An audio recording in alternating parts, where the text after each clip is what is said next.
کے ولی کی بارگاہ میں آئے ہیں. ان کے مزار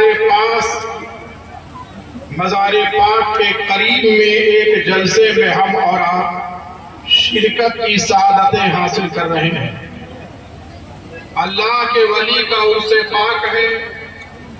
قابل مبارکباد ہے یہاں کے تمام ممبران عرص کمیٹی کے، جنہوں نے اپنے ولی کی بارگاہ میں محبتوں کا خراج پیش کرنے کے لیے ایک جلسہ منعقد کیا. ہندوستان کے بڑے بڑے شعراء اور علماء کو بلایا. یہ سب علاقہ الحمدللہ حضور مجاہد ملت کا ہے. یہ سب دیوانے حبیب ملت کے ہیں. سب چاہنے والے حضور داد الشریعہ کے. بیٹھئے.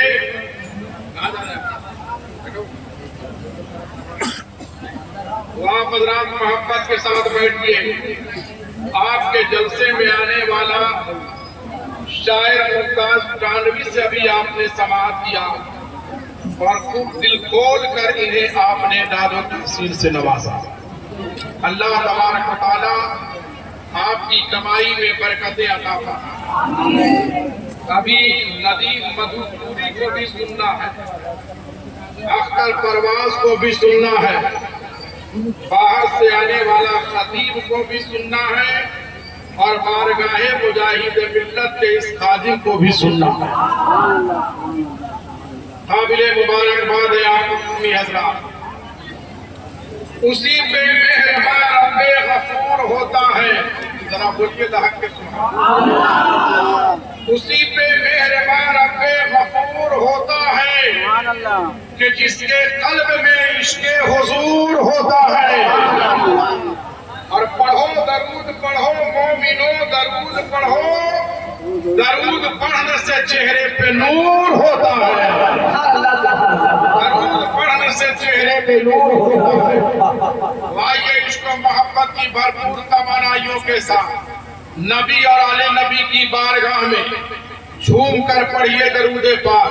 اللہم صلی علی سیدنا و مولانا محمد معدن الجود والکرم والہ وبارک وسلم. صلو علیہ الصلاۃ والسلام علیک یا رسول اللہ صلی اللہ تعالی علیہ وسلم. کھڑے ہو جاؤ بابو، ذرا کھڑے ہو جاؤ. چشمہ ہو جائے. کھڑے ہو جاؤ. کیا نام ہے آپ کا؟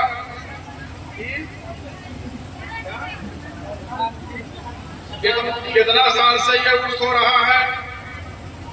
25 سال سے. وضو کے اندر کتنی چیزیں فرض ہیں؟ کھڑے ہو جاؤ میرے دوست، کھڑے ہو جاؤ. کیا حال ہے جلسے کا سمجھ میں آ رہا ہے؟ اٹھ جاؤ آپ، اٹھ جاؤ. کھڑے ہی رہو گے، کھڑے ہی رہو گے. نہاتے ہو بابو؟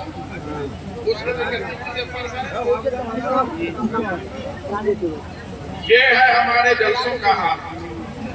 نعت شریف سنیے، اس سے عشق رسول پیدا ہوتا ہے، اور تقریر سنیے، اس سے دینی مسائل معلوم ہوتے ہیں.